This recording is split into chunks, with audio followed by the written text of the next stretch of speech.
Okay, hello again. So we're still working on the Lennox SL280H135V50 V60 D-03. So we're gonna talk today about the pressure switch. Pressure switches are safety switches again. This is two pressure switch, and this one is a single pressure switch, and then you have the monster three pressure switches. Depends on the way the furnace is manufactured, depends on the model. So this pressure switch, the single one, basically most of the time, I would say 99% of the time, it belong to one speed draft inducer assembly. If you have two speeds, most cases you're going to have two switches. Sometimes you have a modulating, which is so many speeds, and then you're going to have the multi-fuse pressure switch. Now, pressure switch basically senses the negative pressure of the vacuum. Again, homeowner, it's a vacuum motor. A more sophisticated name is draft inducer assembly. If you look at the switch here, you're gonna see it says 0. I don't know if you can see it. It's not very clear. 0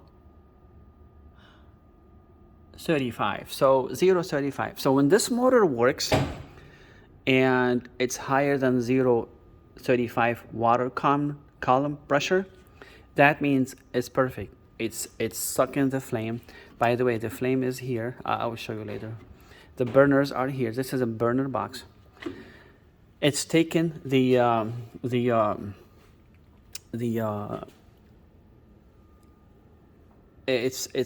vacuuming the flame and pushing it perfectly into the chimney. Again, it's the same story with the inducer motor. Anything slow the flow of the combustion from the burners all the way through the heat exchanger. For homeowner, to make it simple for you, in the back of here, there's like a path, like a steel tubular pipes or path for the fire to travel while it's been sucked up. And then that fire, while it's traveling, it's heat, something called heat exchanger. It's a piece of metal.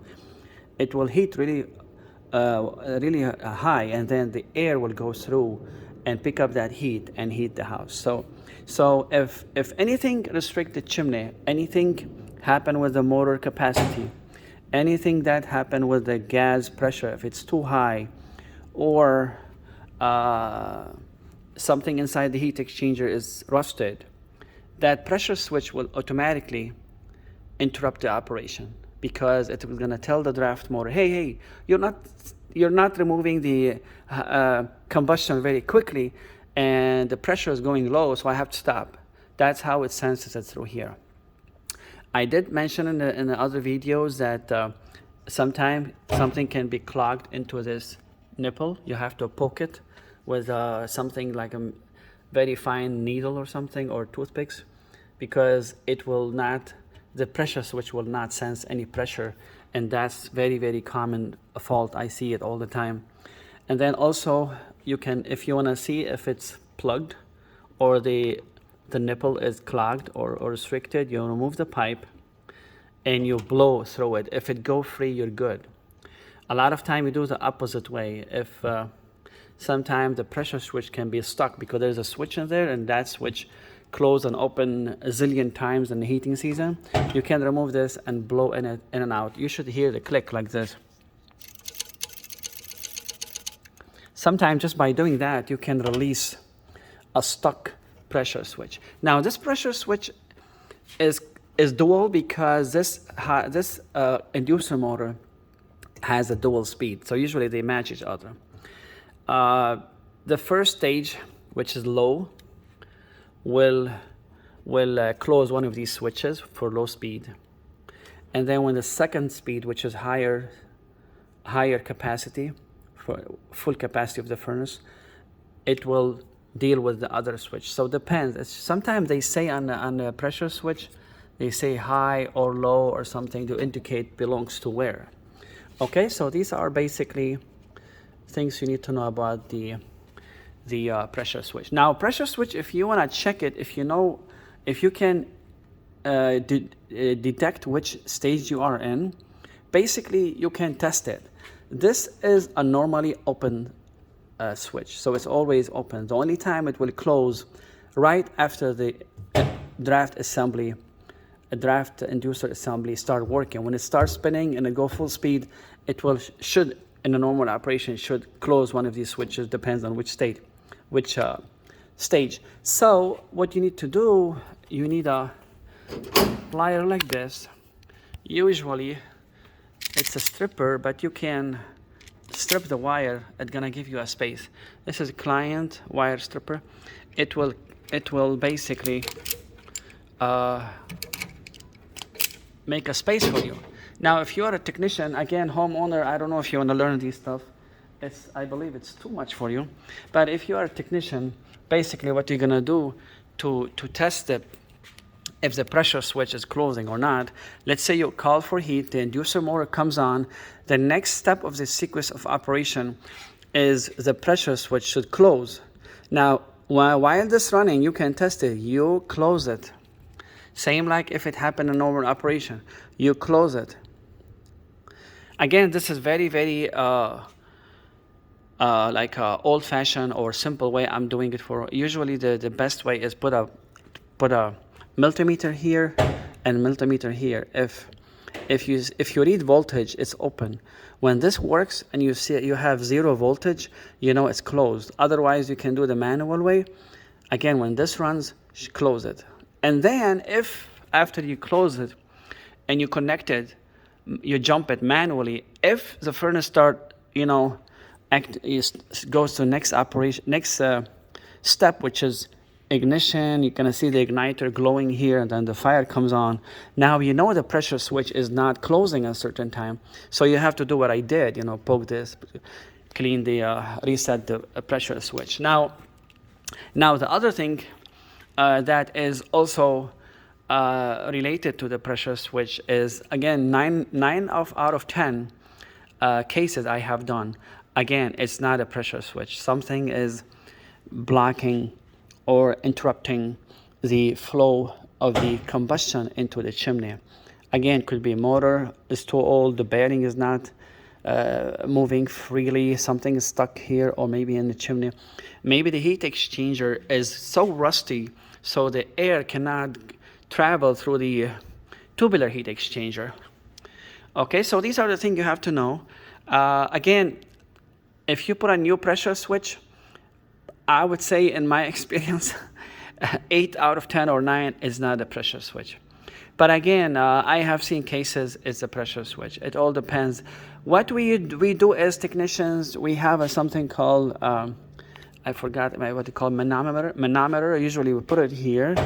Correct me, guys, if you remember in the comments. If you think there's a better way, or you can add something, you can teach us something, that would be great. So the manometer will tell you if like for example, if you put the manometer here and the reading is less than 0.35, then you know the pressure switch is fine.